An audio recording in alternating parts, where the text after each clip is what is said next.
The sound that saved hundreds of lives wasn't a gunshot, a siren, or a radio transmission. It was the ringing of church bells in a small Polish town that most maps had forgotten. In the winter of 1943, while the Gestapo tightened their grip around the throats of every occupied village, one man turned the oldest form of communication into the most dangerous weapon of resistance. His name was Joseph Novak, a 52-year-old bell ringer who had spent 3 decades pulling the same ropes in the same tower, creating melodies that marked baptisms, weddings, and funerals. But when the Nazis arrived, those same bells began to speak a language that only the hunted could understand. The question you need to ask yourself is this: how many times can you ring a church bell before the executioners realize you're not calling people to prayer, but warning them to run for their lives? This story takes place in Wieliczka, a town 30 kilometers southeast of Krakow, known for its ancient salt mines that stretched like catacombs beneath the earth. By 1943, Poland had been under German occupation for nearly 4 years, and the machinery of the Holocaust was operating at full capacity. The Gestapo had established a permanent presence in every significant town, their black leather coats and Mercedes sedans becoming symbols of terror that froze blood in veins. In Wieliczka, the headquarters sat in a requisitioned manor house on the town square, directly across from St. Clement's Church, where Joseph had rung the bells since 1913. The proximity was both a curse and an opportunity. The Germans could hear every note that echoed from that tower, which meant Joseph's communications had to be hidden in plain sight, camouflaged within the daily rhythms of Catholic tradition that even the Nazis wouldn't dare interrupt completely. Joseph Novak was not a warrior, a spy, or a trained resistance fighter.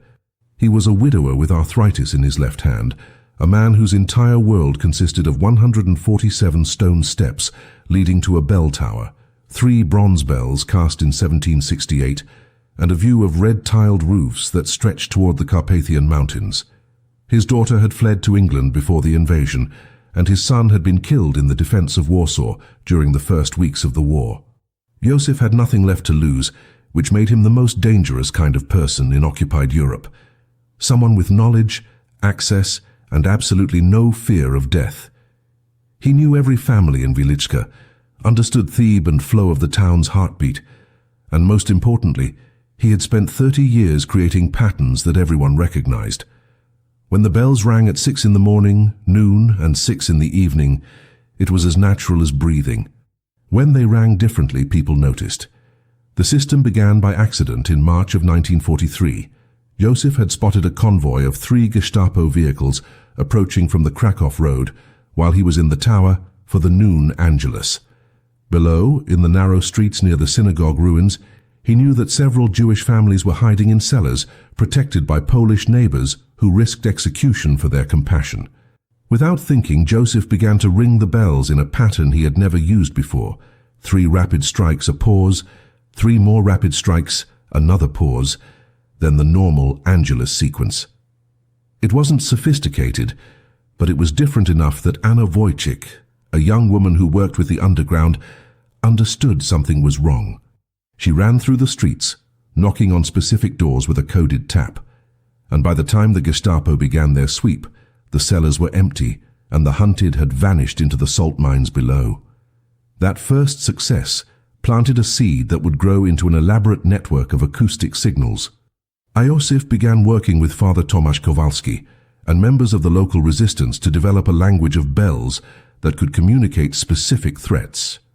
A certain rhythm meant Gestapo was coming from the east. Another pattern indicated a random inspection.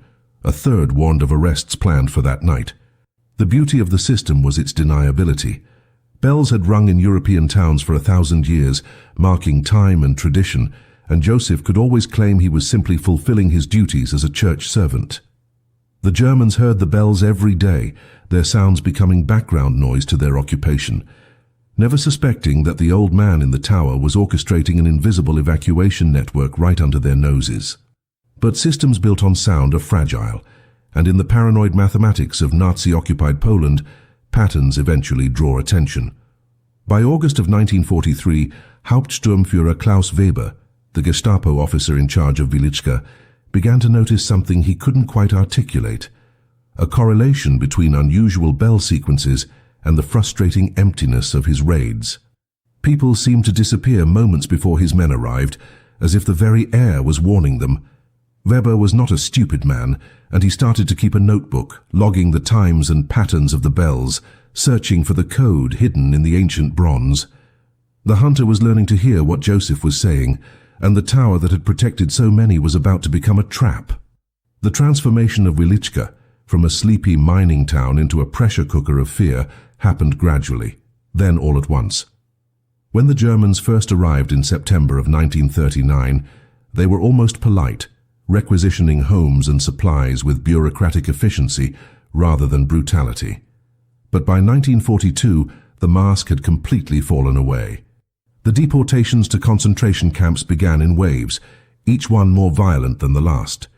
Jewish families who had lived in Wieliczka for generations were rounded up in the town square, forced into cattle cars, and sent east to places whose names would become synonymous with hell: Auschwitz, Belzec, Treblinka. The Poles who remained lived under a regime of collective punishment, where one act of resistance could result in 10, 20, or 50 executions. Curfews were enforced with bullets, food rations calculated to keep people weak, and the Gestapo cultivated networks of informants who sold their neighbors' lives for extra bread, or the promise of safety that never came. Joseph watched this descent into darkness from his tower, and the view changed him in ways that surprised even himself. He had always been a quiet man, someone who preferred the company of bells to people, who found his prayers in the mechanical repetition of pulling ropes and listening to bronze sing across the rooftops.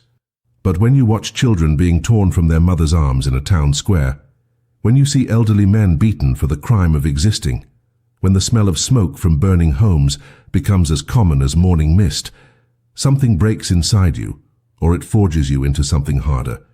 Joseph became harder.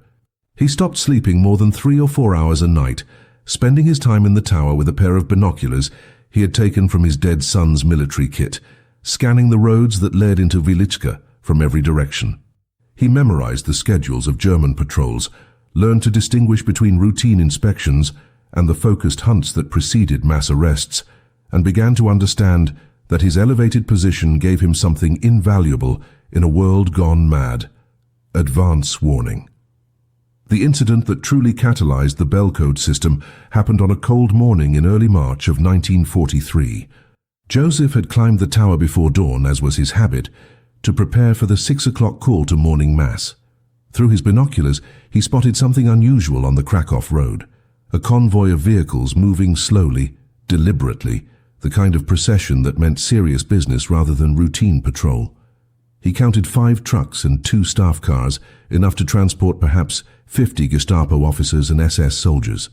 They were still 3 kilometers away, which gave him perhaps 15 minutes before they reached the town center.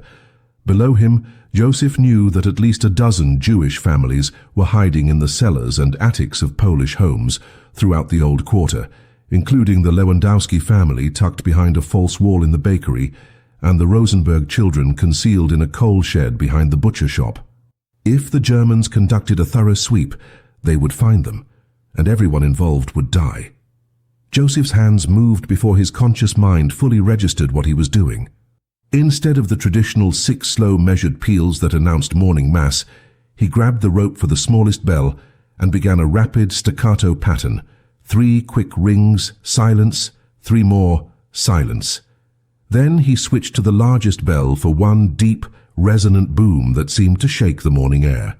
It was completely wrong, a violation of every protocol and tradition that had governed church bells for centuries, and that was precisely the point.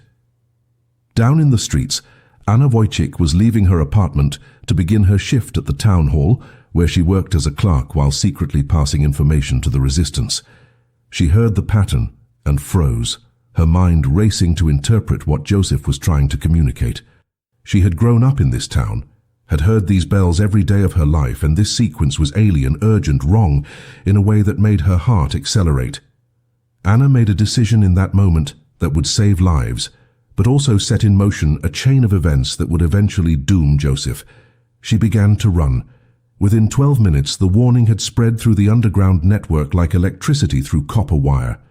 Anna knocked on the door of the bakery using a specific rhythm, 3 short, 2 long, and when Pan Kowalski opened it, she whispered a single word, "Now." He understood immediately, disappeared inside, and within minutes the Lewandowski family was moving through a tunnel that connected the bakery's cellar to the entrance of the salt mines 2 blocks away. The same scene repeated itself across the old quarter, a choreographed evacuation that looked like chaos, but was actually the result of months of planning for exactly this scenario.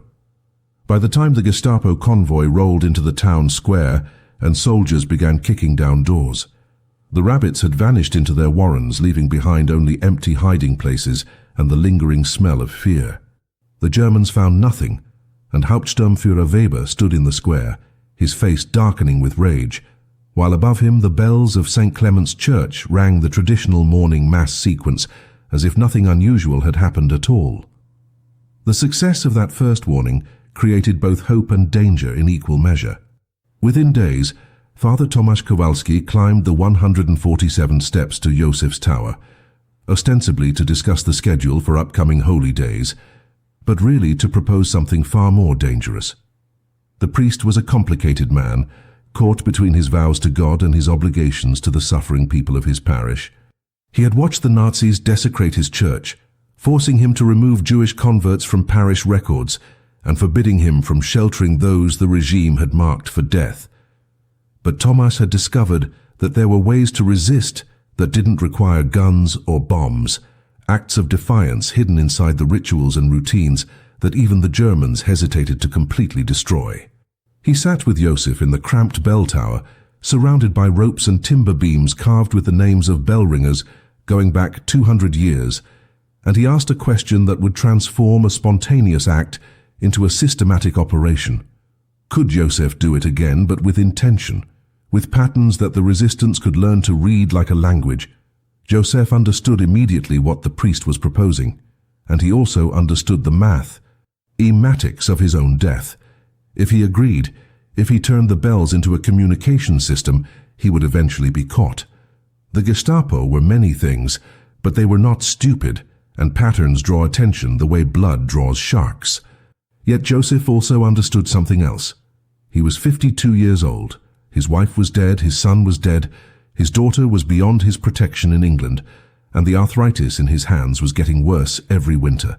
He had perhaps 10 or 15 years left if he was lucky, and those years would be spent under Nazi occupation, watching his town bleed, watching children disappear, watching the world he had known for 5 decades get systematically erased.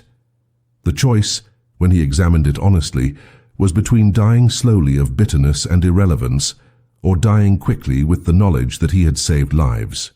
Józef looked at the priest and nodded once, a simple gesture that contained within it a death sentence and a declaration of war. The development of the code took 3 weeks and involved 5 members of the resistance meeting in the church sacristy after midnight, speaking in whispers, while Józef demonstrated what was possible with 3 bells of different sizes and tones. The largest bell, cast in 1768 and named St. Clement after the church's patron, produced a deep resonant tone that could be heard throughout the entire town and well into the surrounding countryside. The middle bell, St. Barbara, had a brighter, clearer voice that cut through rain and wind. The smallest bell, simply called the Angelus bell, created a rapid chiming that could convey urgency. By combining these 3 voices in different patterns, rhythms, and sequences, Józef could theoretically communicate a limited vocabulary of warnings. 3 rapid chimes from the Angelus bell, followed by 2 deep tolls of St. Clement, meant Gestapo approaching from the Krakow road. A slow alternation between St. Barbara and St. Clement indicated routine patrol, no immediate danger. 4 rapid chimes pause.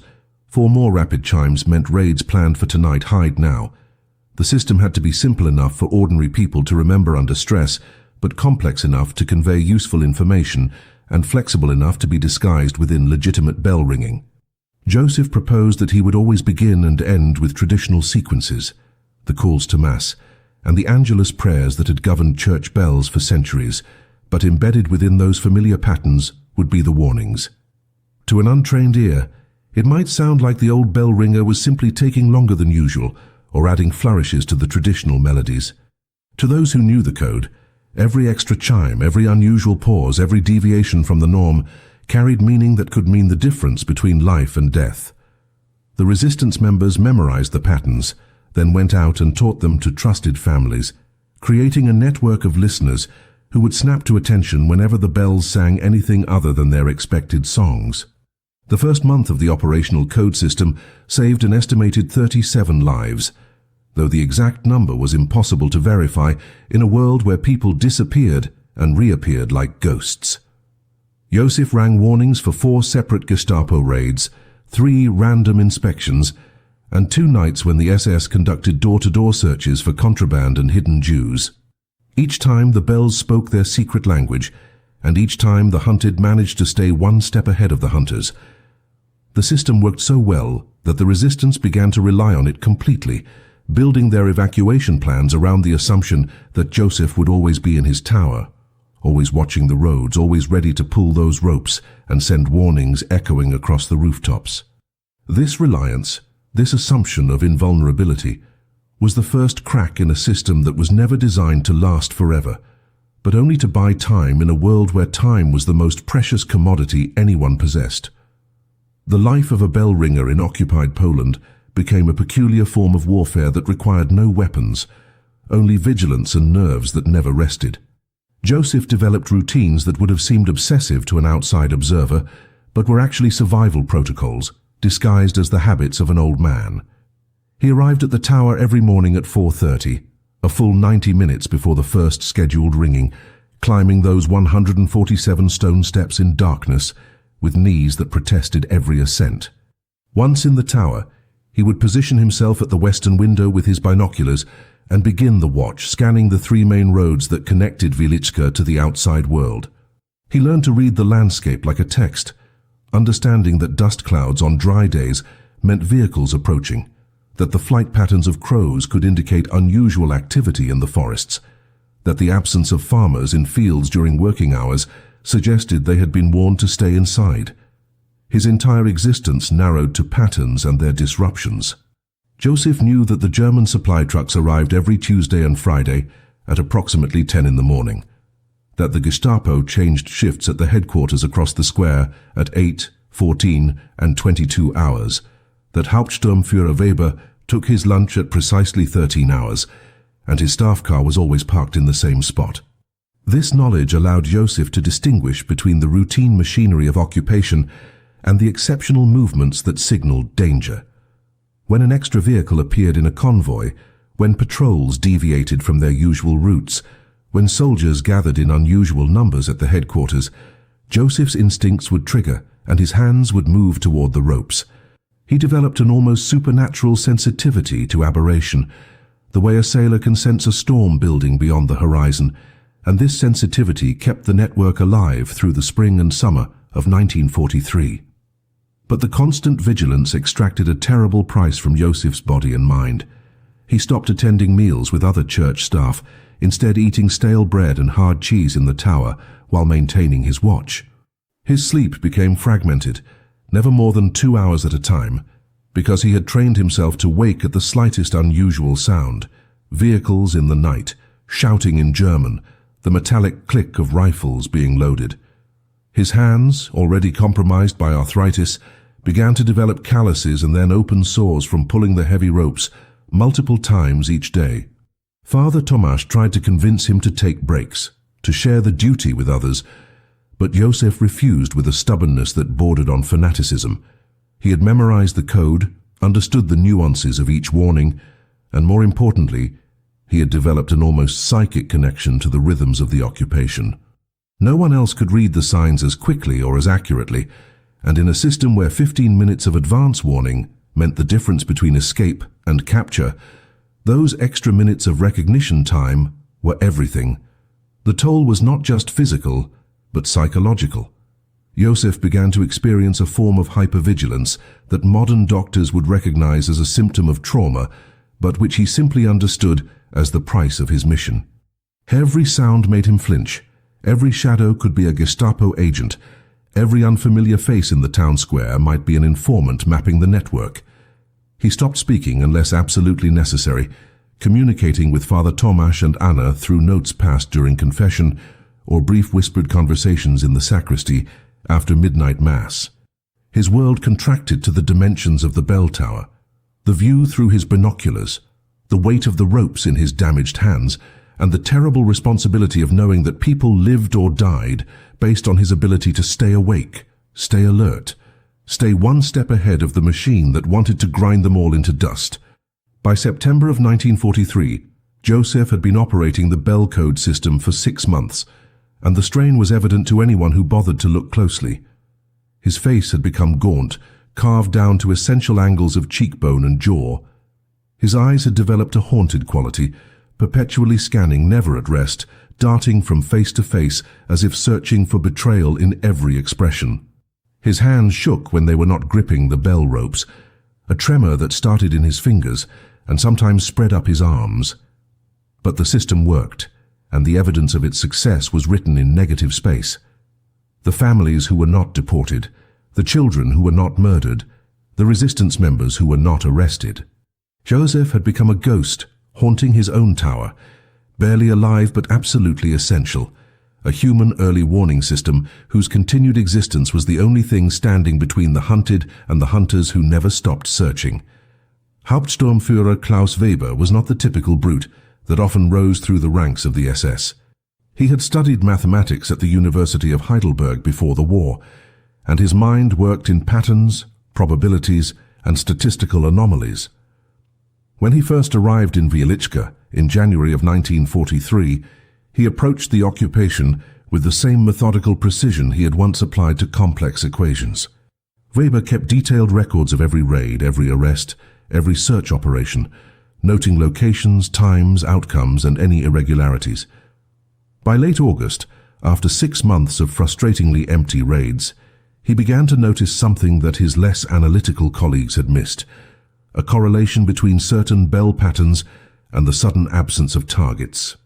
It was not obvious, not direct enough to prove causation, but the coincidences were accumulating in ways that his mathematical training told him were statistically improbable.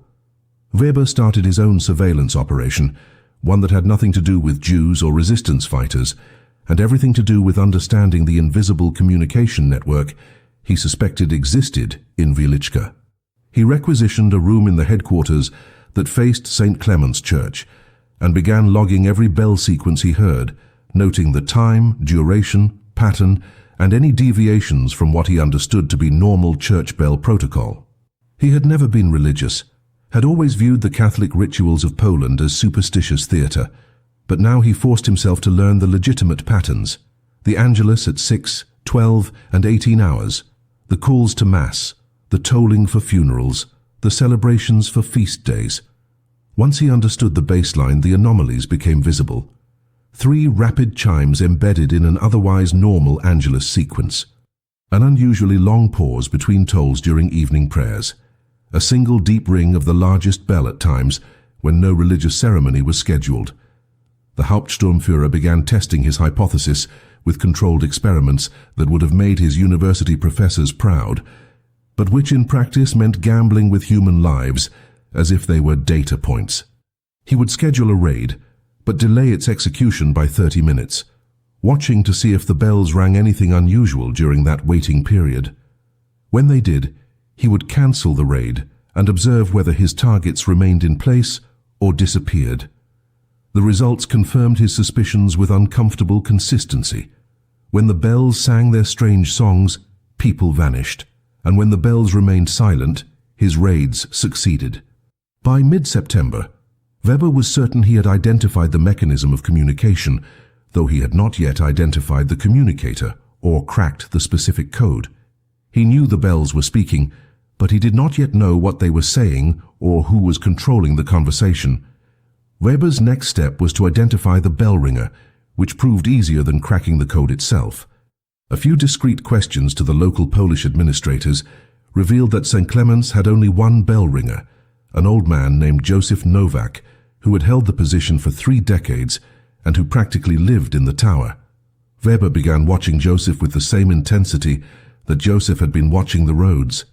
He observed the bell ringer's arrivals and departures, noted his interactions with Father Tomasz and various parish members, and most tellingly, he noticed that Josef arrived at the tower hours before any scheduled bell ringing and remained there long after his duties required. The old man was watching something, and Weber understood with the clarity of mathematical proof that Josef Novak was not just ringing bells according to religious tradition, but conducting an operation that had undermined German authority for 6 months. The problem for Weber was evidence and exposure. He could not simply arrest Josef without proof, because the bell ringer could claim he was merely fulfilling his religious duties, and any move against a church official without clear justification would create problems with both the local population and the German administration that preferred to maintain a veneer of civilized occupation.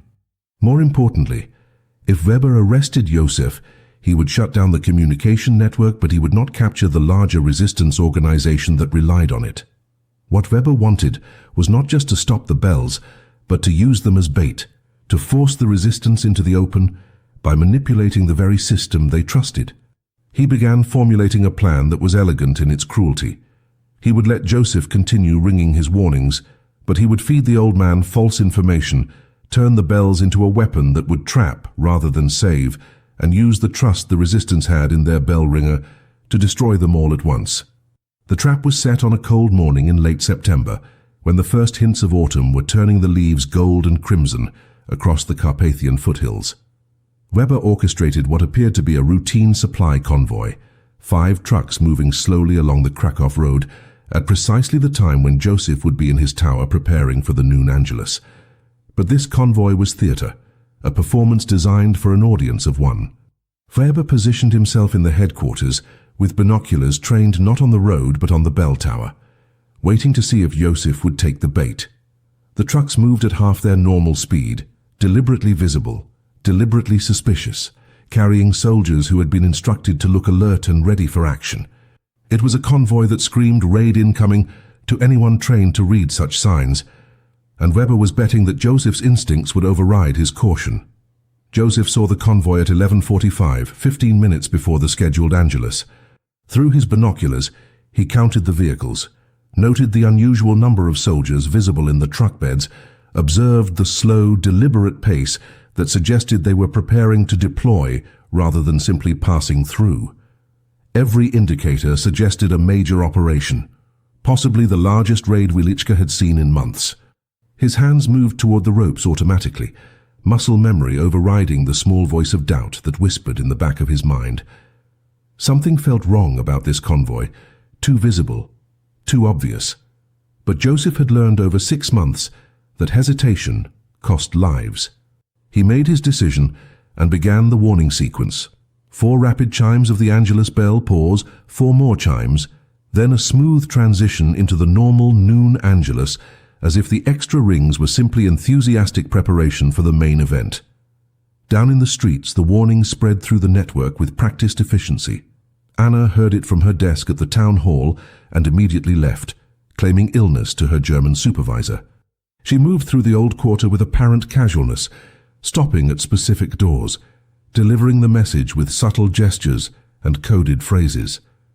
Within 20 minutes, cellars were emptying, false walls were closing, and the human cargo that the Gestapo had been hunting for months was flowing toward the salt mines like water, finding cracks in stone. The resistance had executed this evacuation dozens of times, and they moved with the confidence of a well-rehearsed performance. What none of them knew was that Weber's trucks never stopped, never deployed soldiers, never conducted any raid at all. The convoy simply continued through Wieliczka and disappeared down the southern road, leaving behind nothing but confusion and the growing realization that perhaps, for the first time, Josef's bells had lied. Weber watched the evacuation unfold from his window, confirming everything he had suspected. He saw Anna leave the town hall, tracked her movements through the streets, observed the subtle signals and the rapid dispersal of people who should have been going about their normal business.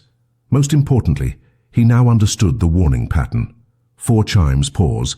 4 chimes meant immediate danger, evacuate now.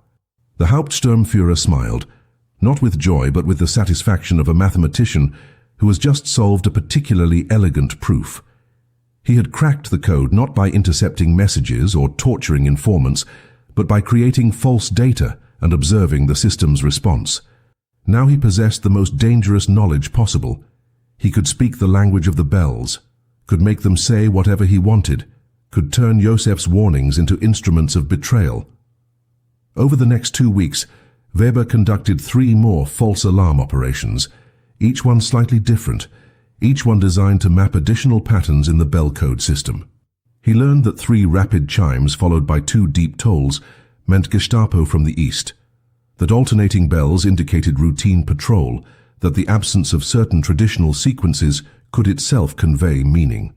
But more importantly, he observed that the resistance trusted the bells absolutely, that they evacuated without questioning, without verification, without the paranoid double-checking that usually characterized underground operations.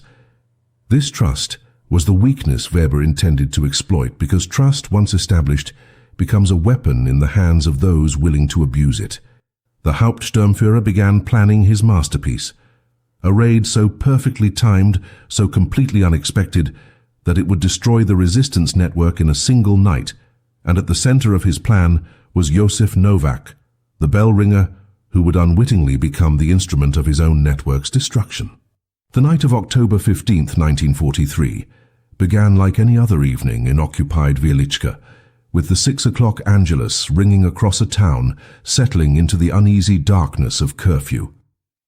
Josef pulled the ropes with his damaged hands, executing the traditional sequence perfectly, because there was nothing unusual to report. The roads had been quiet all day, the German patrols following their predictable routes, the headquarters showing no signs of unusual activity. He had watched through the afternoon with growing relief, grateful for a day without crisis, without the terrible weight of deciding who would live and who would die based on the timing of his warnings. After the final bell faded into silence, Josef descended the stairs slowly, his knees protesting every step, and made his way to the small room behind the sacristy where he had been sleeping for the past 6 months. He was asleep within minutes, the exhausted collapse of a man who had been running on adrenaline and duty for half a year. What Josef did not know, could not have known, was that Weber had spent 2 weeks choreographing this night with the precision of a conductor preparing for a symphony. The Hauptsturmführer had deliberately maintained normal operations all day, ensuring that nothing would trigger Josef's instincts or cause him to ring any warnings. But at 22 hours, well after the last scheduled bell ringing, and after Josef would presumably be asleep, Weber deployed his forces in a coordinated operation that involved 73 SS soldiers, 12 Gestapo agents, and detailed maps marking every safe house, every hiding place, every cellar and attic where the resistance had concealed refugees over the past months. The intelligence had been gathered through the false alarm operations, through watching where people ran when the bells warned them to flee, through mapping the network by observing its reactions to manufactured threats. Now Weber was ready to harvest what he had planted. The raids began simultaneously across the old quarter at 22:30 hours, time to catch people in their deepest sleep, when reaction times are slowest and confusion is greatest. Doors were smashed open with rifle butts and sledgehammers, families dragged from beds, cellars and attics invaded by soldiers with flashlights and trained dogs. The Lewandowski family, hidden behind the false wall in the bakery, had no warning before the wall was demolished and they were pulled into the street in their nightclothes. The Rosenberg children in the coal shed had no time to run before the shed was surrounded, and they were captured within minutes. Across Wieliczka, the same scene repeated itself in house after house, cellar after cellar, as Weber's forces moved with the efficiency of men following a detailed script. Within 40 minutes, they had arrested 32 Jews who had been in hiding, 17 Polish families who had sheltered them, and 5 members of the resistance, including Anna Wojcik, who was caught trying to burn documents in her apartment before the soldiers broke down her door. Josef woke to the sounds of screaming and gunfire, his mind struggling to process what was happening. He ran to the window of his small room and saw the chaos unfolding in the streets below, trucks with searchlights, soldiers dragging people from homes, the unmistakable signs of a massive coordinated raid. His first instinct was to run to the tower, to ring the warning bells.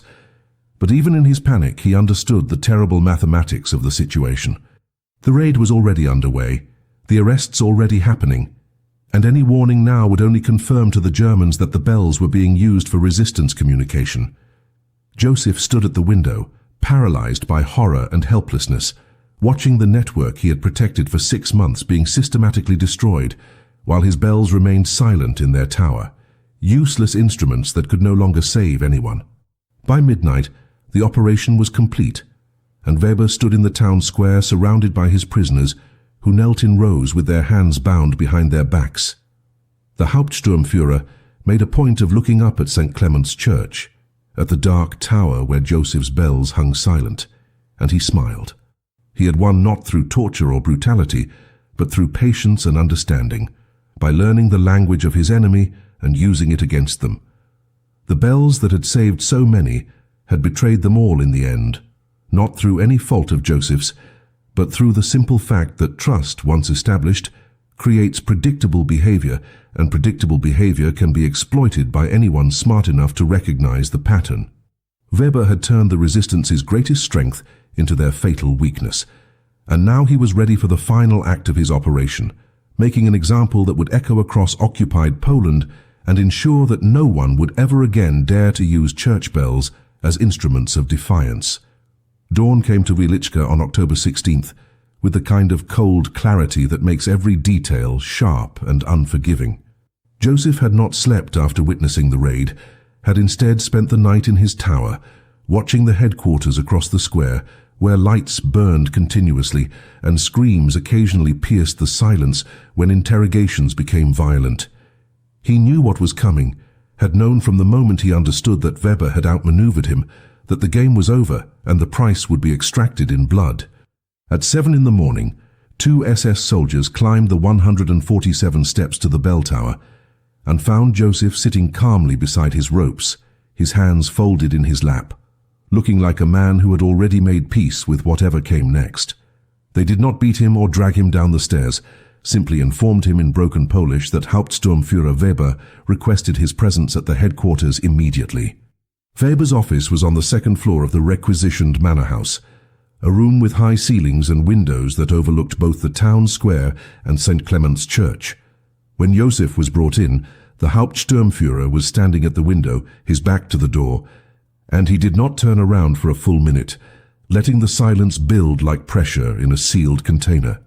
When he finally faced Joseph, his expression was not triumphant or cruel, but something worse, professionally satisfied, like a craftsman admiring a job well done.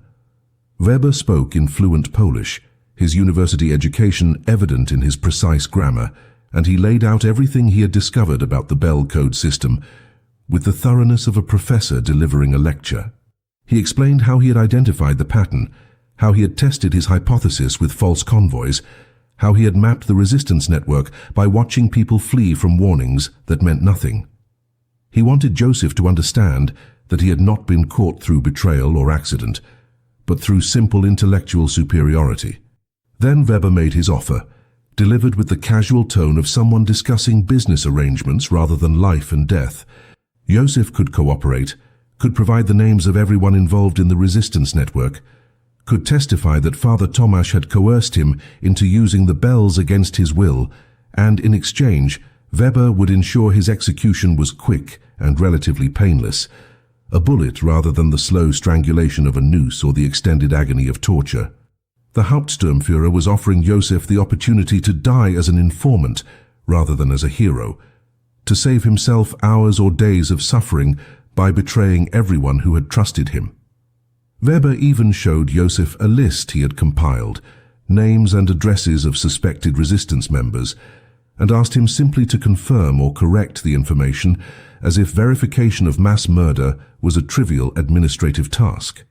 Joseph looked at the list, recognizing names of people he had known for decades, families he had watched grow, children he had seen baptized in the church below his tower. He looked at Weber, at this educated man who had turned mathematics into a weapon and intelligence into an instrument of genocide, and Joseph understood in that moment that there were fates worse than death. He could die as himself, as the bell ringer who had saved lives and fought back against the machinery of evil in the only way available to him, or he could die as something broken and corrupted, a collaborator whose last act was to destroy the very people he had spent 6 months protecting. The choice was not difficult, though the consequences would be terrible. Josef looked Weber in the eye and spoke his first word since entering the office, his voice steady, despite the tremor in his damaged hands. He told the Hauptsturmführer that he knew nothing about any resistance network, that he had simply been ringing bells according to church tradition, and that Weber could do whatever he wanted, but would get no cooperation, no names, no validation of his theories. Weber's expression did not change, but something cold and final settled in his eyes. He nodded to the soldiers flanking Joseph and gave instructions in German that Joseph understood even without translation. They would start with the priest, with Father Tomasz, and they would torture him in the square where Joseph could watch from his cell.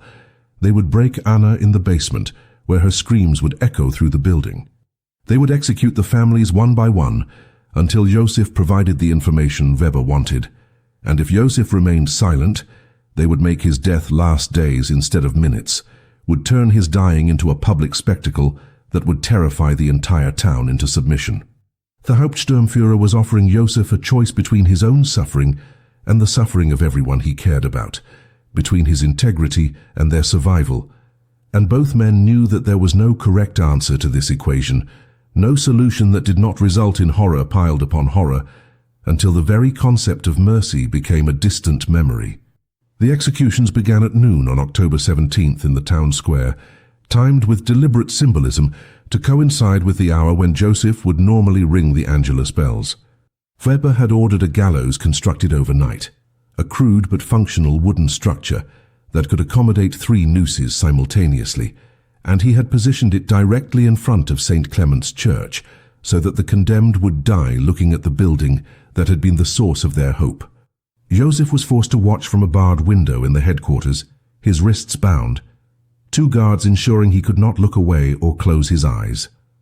The first to die was Father Tomasz Kowalski, who walked to the gallows with a dignity that Weber had not expected, refusing the blindfold and speaking prayers in Latin that carried across the square even as the noose was placed around his neck. The priest's last words were not a curse or a plea, but a blessing directed at Joseph's window, a final act of forgiveness for a bell ringer who bore no guilt but would carry the weight of survival. Anna Wojcik died next, and her execution broke something in Joseph that all of Weber's threats had not managed to touch. She was 23 years old, had worked with the resistance since the occupation began, and had spent her brief life fighting against a darkness that should never have existed. As the soldiers positioned her on the gallows, she did not pray or cry, but instead began singing a Polish folk song, a melody that children learned from their mothers, a tune that spoke of forests and freedom, and a Poland that existed before borders and occupiers. Her voice was clear and defiant, carrying across the silent square where hundreds of townspeople had been forced to watch, and even when the trap dropped and the noose tightened, the song continued for a few terrible seconds before ending in a silence more complete than Joseph had ever known. Watching her die, Joseph understood that Weber's victory was absolute, that the bell code system had not just failed, but had been turned into a weapon that killed the very people it was meant to protect. Over the next 3 days, Weber executed 17 more prisoners in groups of 3, spacing the hangings throughout the day to maximize their psychological impact on both Joseph and the town. Each execution was choreographed to break a different part of the community spirit. Families hung together so that parents watched children die or children watched parents. Resistance members executed in the order they had joined the network. Jewish families killed last so they would spend days knowing their turn was coming. Weber forced Joseph to watch every single death, denying him food or sleep, ensuring that the bell ringer's last memories would be of the people he had failed to save. The Hauptsturmführer was not simply executing prisoners, but constructing a narrative, telling a story about the futility of resistance and the consequences of defying German authority, using bodies as punctuation marks in a text written for an audience of terrified Poles who would remember this lesson for the rest of their lives. On the morning of October 20th, Weber came to Joseph's cell and informed him that the executions were complete, that 32 people had died as a direct result of the bell ringers' resistance activities, and that Joseph's own execution would take place at noon. But there was a final twist, a last cruelty that demonstrated the depths of Weber's calculated malice. Joseph would not be hung in the square like the others, but would instead die in his bell tower, and before his death he would ring the bells one final time in a pattern that Weber would dictate. The Hauptsturmführer had written out a specific sequence, a combination of rings that would signal to any surviving resistance members that it was safe to come out of hiding, that the raids were over, that they could return to their homes. It was a trap, of course, a final use of the bell code system to draw out anyone who had escaped the initial roundup, and Weber was giving Joseph the choice to either cooperate and lure his friends to their deaths or refuse and die, knowing that the bells themselves, his life's work, would remain silent forever. Joseph was taken to the tower at 11:30, climbing the 147 steps for what he knew would be the last time. His hands could barely grip the ropes anymore, the arthritis and the injuries from months of constant use having degraded them to the point where every movement was agony. Weber stood in the tower with him, along with 4 soldiers and a translator, and he explained in precise detail what would happen. Joseph would ring the sequence Weber had written, the false all-clear signal, and then he would be shot and his body would be left hanging from the bell tower as a warning visible from every corner of Wieliczka. Or Joseph could refuse, in which case Weber would simply shoot him immediately and then have one of his soldiers ring the bells anyway, meaning Joseph's death would accomplish nothing except denying him the chance to touch his beloved ropes one final time. The Hauptsturmführer had constructed a scenario where every choice led to the same outcome, where even the illusion of agency was revealed as another form of torture. Joseph stood in his tower surrounded by the instruments that had defined his entire adult life, and in that moment of absolute crisis, he made a decision that Weber had not anticipated, because it required a kind of courage that existed beyond the Hauptsturmführer's mathematical understanding of human behavior. Joseph looked at the ropes, at the bells that had sung for baptisms and weddings and funerals, that had marked time for 3 decades, that had saved lives for 6 impossible months, and he understood that he had one final message to send. His hands closed around the ropes, and instead of ringing the sequence Weber had dictated, Joseph began to toll a pattern that had not been heard in Wieliczka for over 200 years. The alarm pattern used during the Swedish invasions, a rapid, chaotic clanging of all 3 bells simultaneously, that signified not a specific threat, but absolute catastrophe, total danger, the kind of warning that meant flee now and ask questions never. It was a sound that bypassed conscious thought and spoke directly to ancestral memory, a noise designed to trigger panic and immediate evacuation. Weber understood what was happening within seconds and screamed orders to his soldiers, but Joseph did not stop.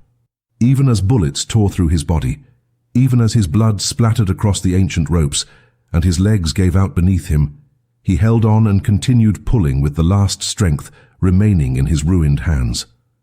The bells screamed their warning across Wieliczka, a sound so primal and terrifying that people who heard it dropped whatever they were doing and ran without knowing why, driven by an instinct older than rational thought.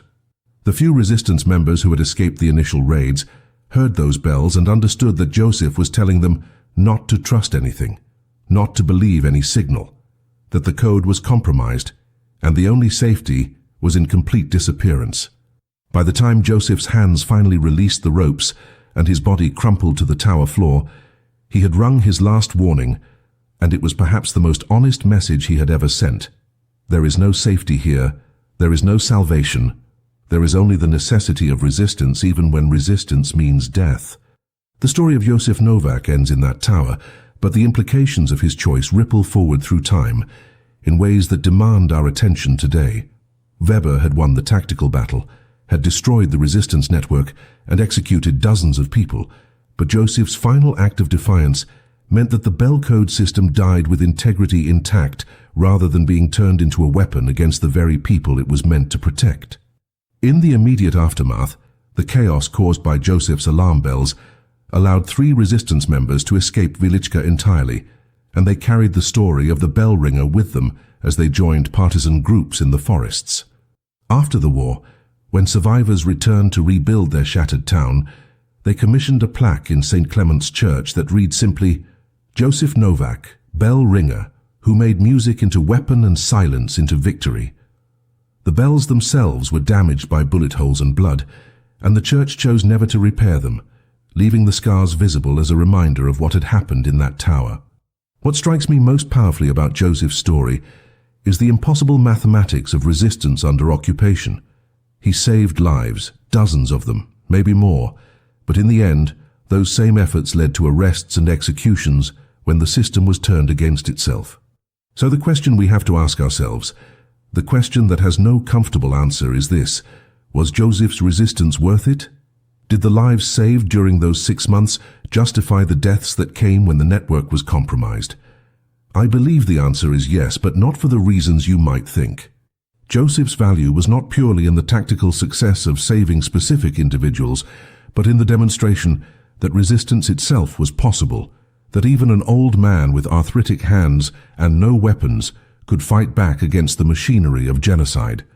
In a world designed to crush hope and enforce compliance through terror, every act of defiance, even those that end in failure, becomes a form of victory because it proves that submission is a choice rather than an inevitability.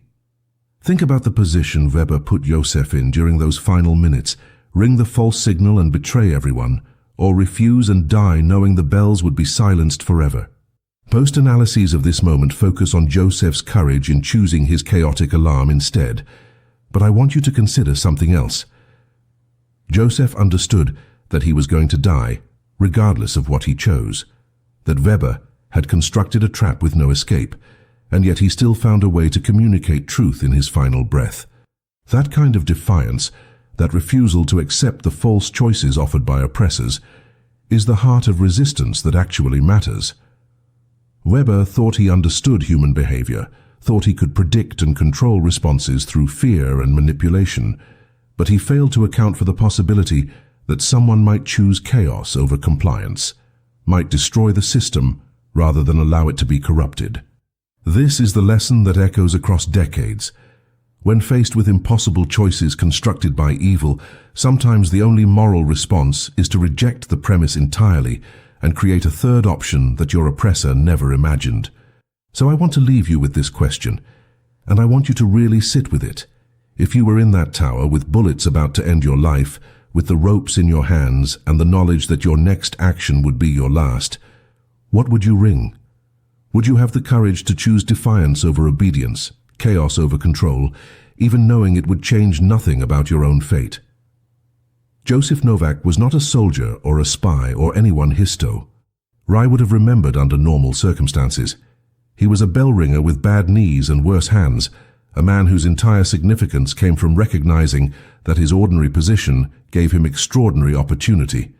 The truth that we need to carry forward is this: resistance is not reserved for heroes or warriors, but is available to anyone willing to use whatever tools they possess, whether those tools are bells or words, or simply the refusal to cooperate with their own degradation. Joseph's bells are silent now, scarred and still, but the message they rang on that final morning continues to echo across time.